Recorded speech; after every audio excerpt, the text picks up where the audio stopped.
وجعل لهم عيدا يعود في كل عام ويتكرر تقاهم به من درن الذنوب وطهرا.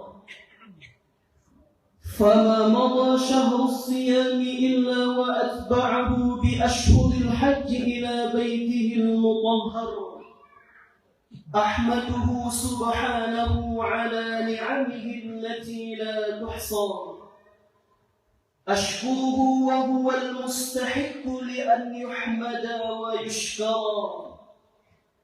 أشهد أن لا إله إلا الله وحده لا شريك له، وأشهد أن محمدا عبده ورسوله الذي لا نبي بعده. اللهم صل وسلم وبارك على سيدنا محمد وعلى آله وأصحابه ومن تبعهم بإحسان إلى يوم الدين. أيها المؤمنون الحاضرون، اتقوا الله وأطيعوا، إن الله مع الذين اتقوا والذين هم محسنون. وقال الله تعالى في القرآن الكريم: أعوذ بالله من الشيطان الرجيم، بسم الله الرحمن الرحيم. قل بفضل الله وبرحمته فبذلك فليفرحوا ذلك خير مما يجمعون. صدق الله العظيم. الله أكبر، الله أكبر، الله أكبر ولله الحمد. Hadirin wa zumratul mu'minin rahimani wa rahimakumullah.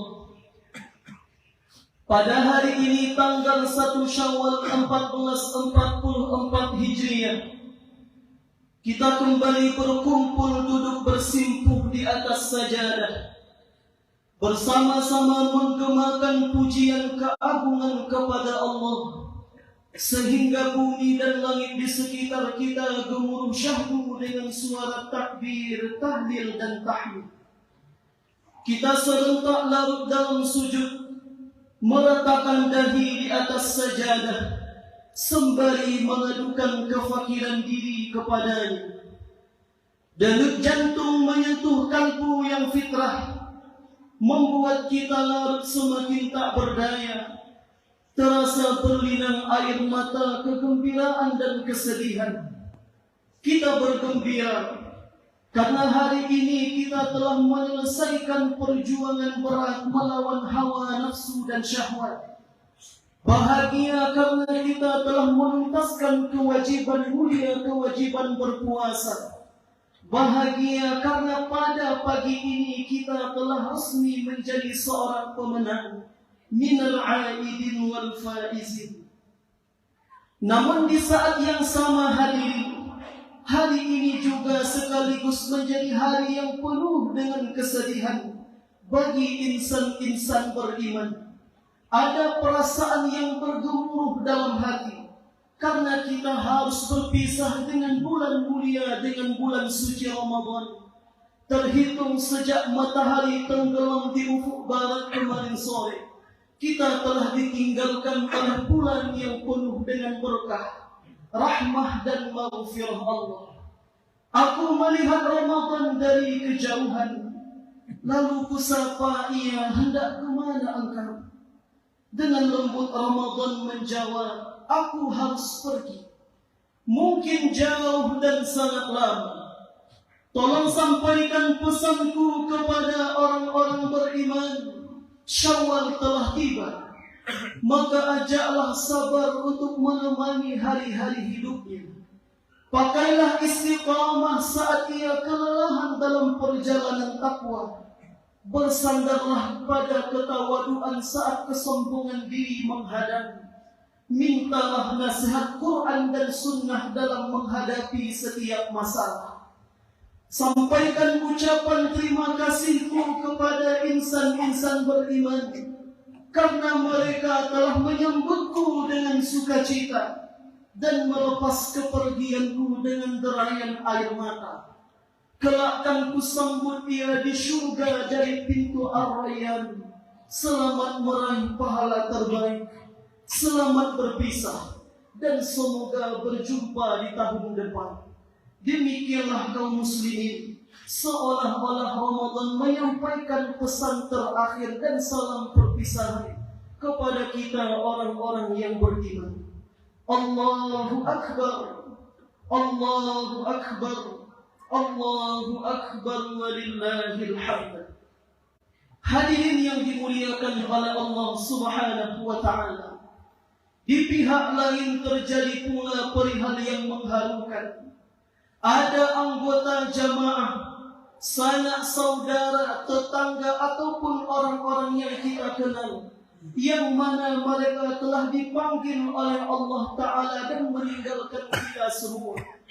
Ada pula yang susah payah melangkahkan kakinya ke masjid karena ketuaan usia. Bahkan ada yang terpaksa terbaring di rumah-rumah sakit karena kesehatan mereka yang terganggu, sehingga mereka tidak bisa hadir bersama kita melaksanakan sholat Id secara berjamaah. Oleh karenanya itu hadirin, dalam suasana yang khusyuk ini, marilah kita kirimkan doa terbaik kita untuk orang-orang saudara-saudara kita yang mungkin di Ramadan dan Lebaran tahun lalu mereka masih ada bersama kita, tetapi kini mereka telah tiada. Kita kirimkan doa terbaik kita, semoga mereka mendapatkan tempat terbaik di sisi Allah, mendapatkan limpahan nikmat dan karunia Allah. Allahumma ighfir lahum warhamhum wa'afihim wa'fu anhum. Ya Allah, ampunilah dosa-dosa mereka dan sayangilah mereka ya Allah. Dan bagi anggota jamaah, sanak saudara kita yang saat ini terbaring lemah di rumah sakit, dari mimbar ini kita nyatakan rasa simpati kita dengan iringan doa. Semoga Allah Subhanahu wa ta'ala memberikan mereka kesabaran dan ketabahan dalam menghadapi musibah. Bagi mereka, khatib ingin kutipkan sebuah hadis yang memberikan jaminan bagi orang-orang yang sakit di akhirat nanti. Ma min muslimin yusibuhu adha min maradin fama siwa illa haqqallahu bihi sayyiatihi kama tahuffu syajaratu waraqaha. Setiap muslim yang terkena musibah yang mendapatkan ujian, baik berupa penyakit ataupun yang lainnya, maka Allah akan menggugurkan dosa-dosanya sebagaimana pohon menggugurkan dedaunannya. Sementara bagi anggota jamaah kita yang terus-menerus melangkahkan kakinya ke masjid, sekalipun dalam keadaan susah payah karena ketuaannya, kita doakan semoga Allah Ta'ala mengkaruniai mereka keberkahan usia untuk terus-menerus menekuni amal-amal baik yang diajarkan oleh baginda Rasul Sallallahu Alaihi Wasallam.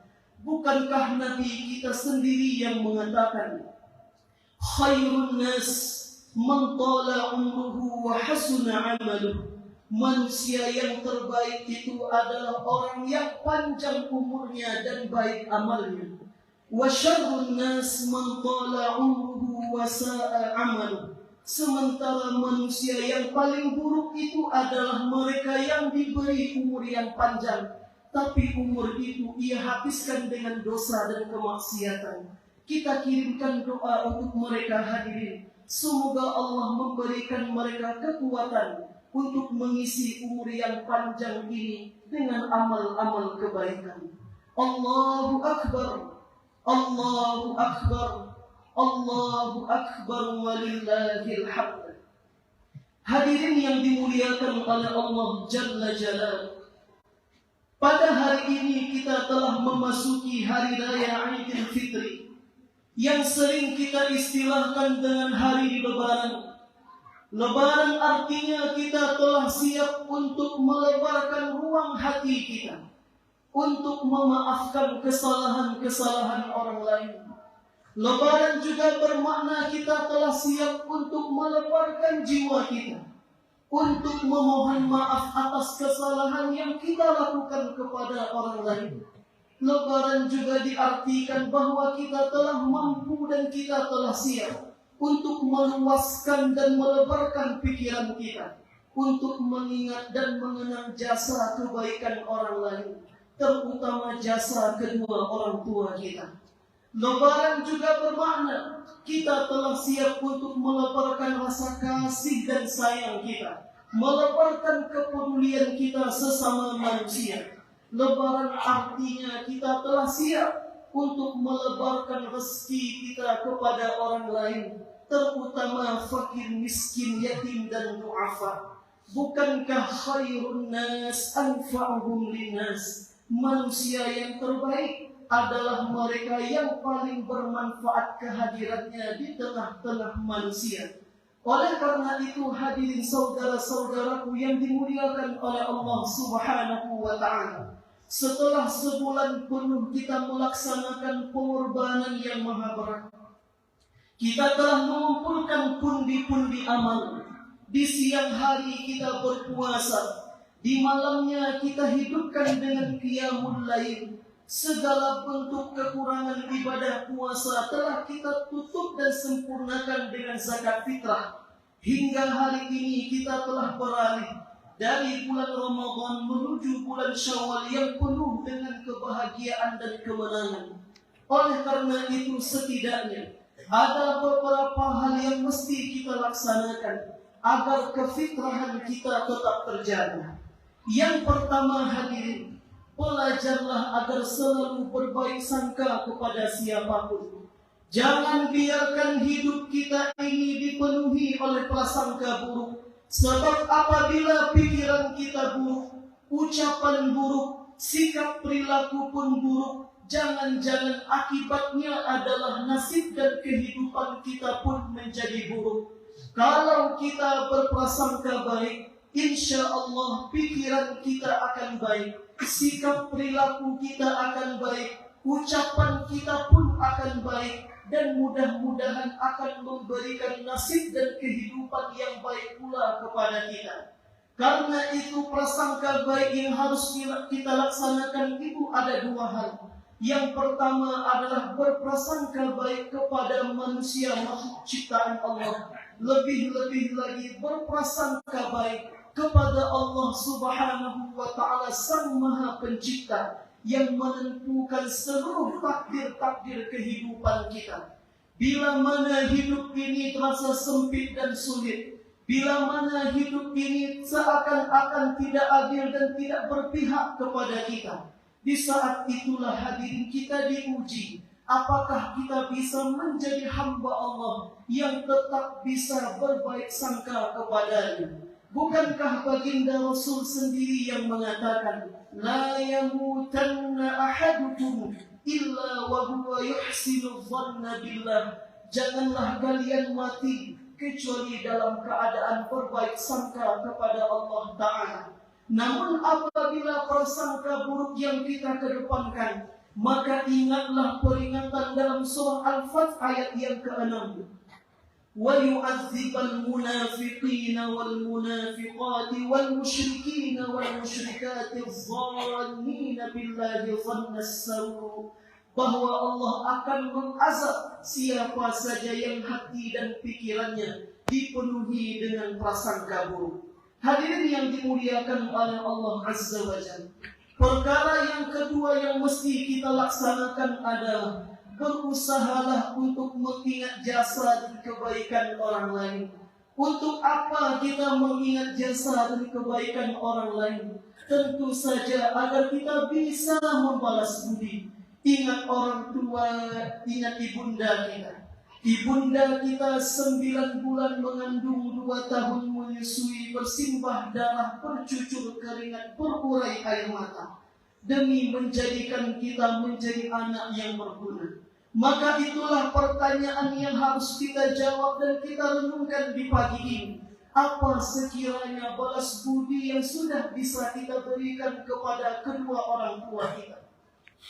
Kalau seandainya kita telah bisa memberikan THR, membelikannya pakaian baru, bahkan memberangkatkannya ke tanah suci Makkah Al-Mukarramah, sekalipun demi Allah itu tidak pernah sebanding dengan kebaikan kedua orang tua kita. Mengapa demikian? Karena jasa dan kebaikan orang tua adalah sesuatu yang tidak dapat diganti dan dibayar dengan harta benda. Bahkan meski pujian setinggi langit dan puisi indah barangkali, tetap tidak akan pernah bisa membalas jasa dan kebaikan kedua orang tua kita. Setelah orang tua itu telah tiada hadirin, barulah kita akan merasakan adanya kehampaan dan kekosongan, serasa ada yang hilang dari hidup ini, seakan-akan dunia ini tak lagi berguna. Uang yang dikumpulkan, mobil yang dibeli, rumah yang ditempati, apapun itu seakan-akan tak lagi berguna. Setelah orang tua kita telah tiada, barulah kita akan mencari mana pakaian yang dulu sering dia pakai, mana sajadah yang dulu dia pakai untuk melaksanakan ibadah salat, mana kursi tempat dia sering duduk menghabiskan lelah dan letihnya. Bayangkan bekas tempat duduknya saja bisa mengobati kerinduan kita kepada ayah dan ibu yang telah dipanggil oleh Allah.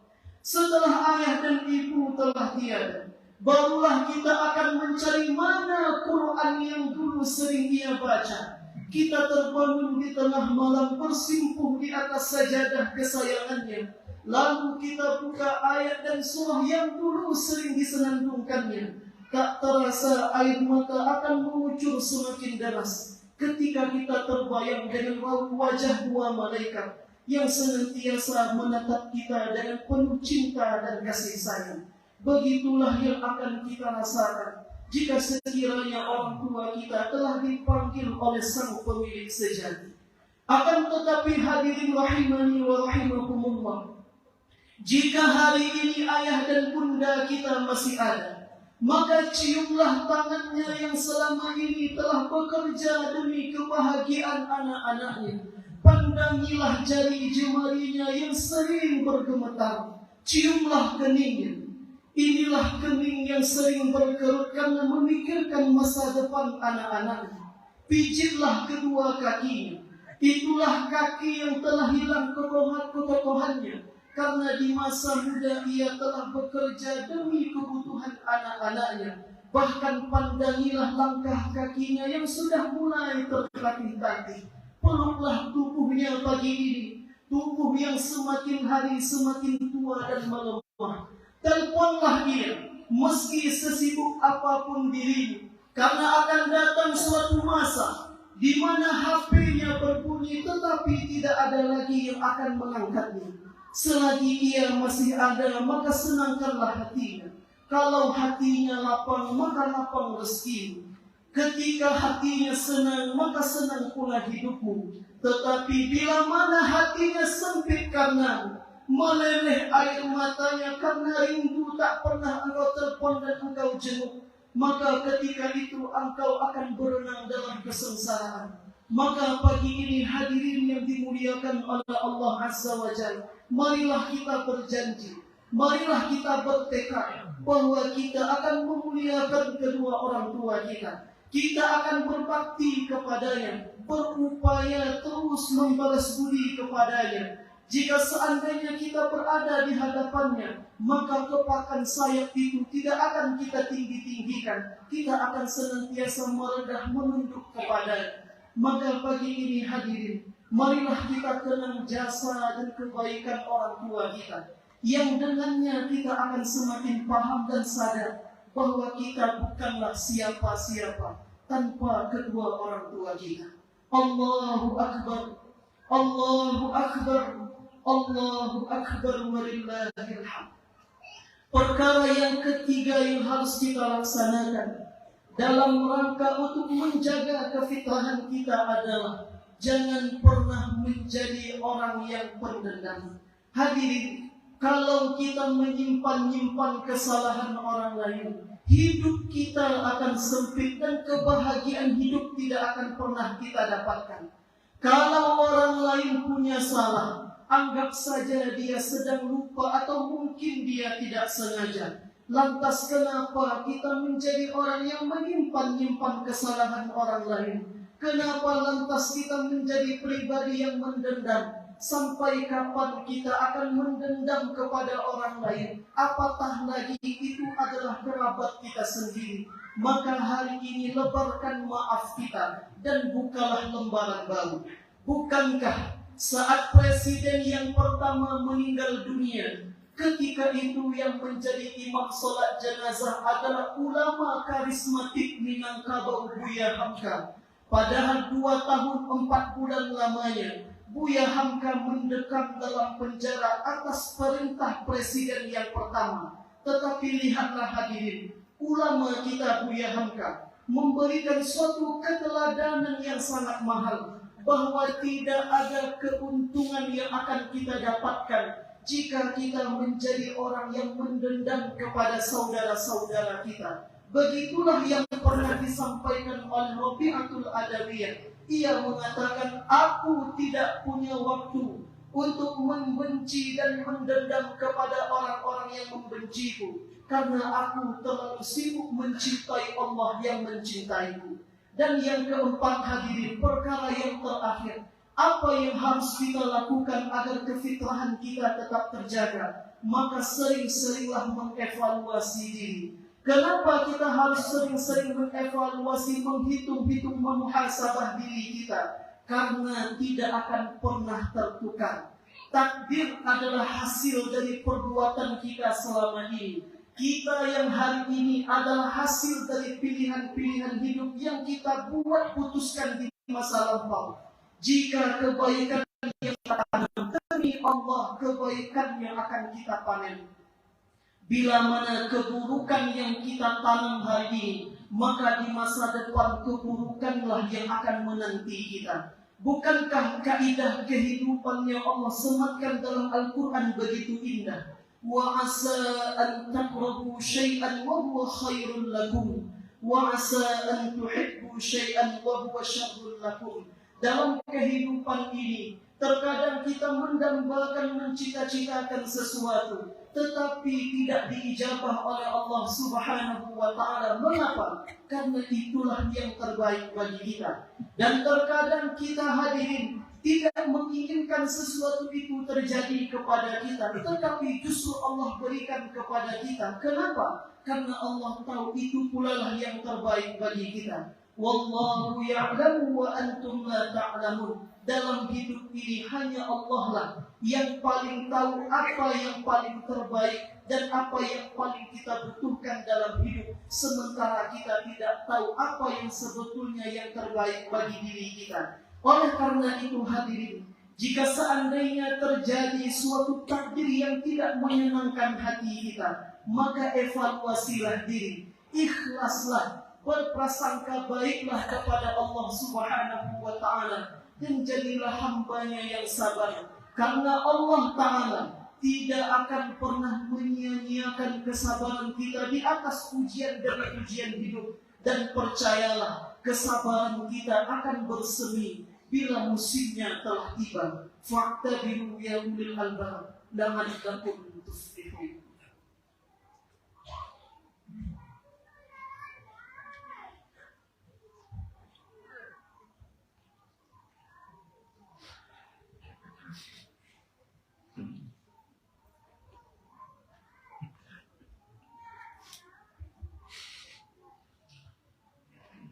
Allahu Akbar, Allahu Akbar, Allahu Akbar, Allahu Akbar, Allahu Akbar, Allahu Akbar, Allahu Akbar, la ilaha illallah, wallahu Akbar, Allahu Akbar, walillahil hamd.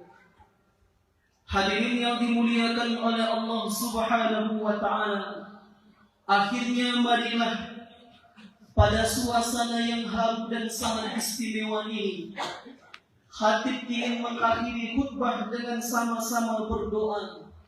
Mudah-mudahan Allah Azza wa Jalla yang pasti melihat Ribuan malaikat yang pasti menatap saat ini sedang dibanggakan kita semuanya di hadapan Allah Subhanahu wa Ta'ala.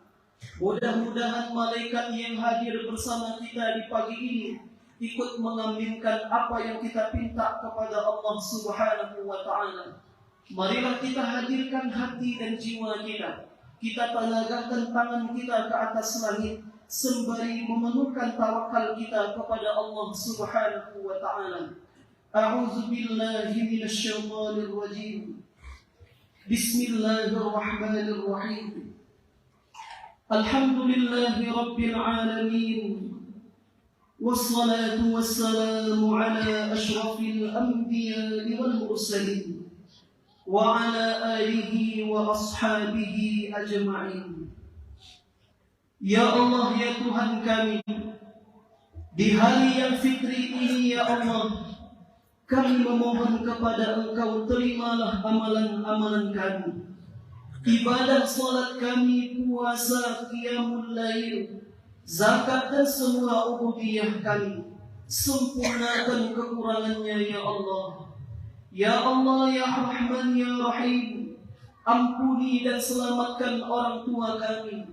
Sayangi ayah dan ibu kami ya Allah, sebagaimana mereka menyayangi kami anak-anaknya. Maafkan kesalahan-kesalahan mereka ya Allah, sebagaimana mereka selalu memaafkan kesalahan kami. Sempurnakanlah balasan bagi perjuangan dan pengorbanan orang tua kami ya Allah, sebagaimana telah menyempurnakan ketika mereka mengurus kami. Balaslah mereka dengan syurga dan kasih sayang-Mu. Ya Allah, teguhkan hati kami agar terhindar dari sifat anak durhaka yang lupa kepada jasa dan kebaikan orang tua, yang menelantarkan mereka pada saat sakit dan usia tua. Ya Rabb, jadikan sisa umur orang tua kami menjadi jalan bagi kami untuk memuliakan mereka, untuk membahagiakan hati mereka, untuk menyenangkan mereka, untuk berbakti membalas budi terhadap mereka. Ampuni ibunda kami ya Allah, yang di dalam syurga rahimnya kami dulu nyaman bersemayam. Dalam berat perjuangannya kami pun lahir ke dunia fana ini. Dalam sejuk nasihat-nasihatnya kami pun banyak belajar untuk menjadi manusia yang rajin berhijrah. Ampunilah ayah kami ya Allah, yang air matanya hanya untuk-Mu, resah gelisah diceritakannya hanya kepada-Mu. Ya Allah yang menggenggam segalanya, untuk di antara orang tua yang telah mendahului kami ya Allah, kami mohon dengan sepenuh hati agar Engkau lapangkan kuburan mereka. Ampuni dosa-dosa mereka, jangan putuskan amal-amal kami untuk mereka.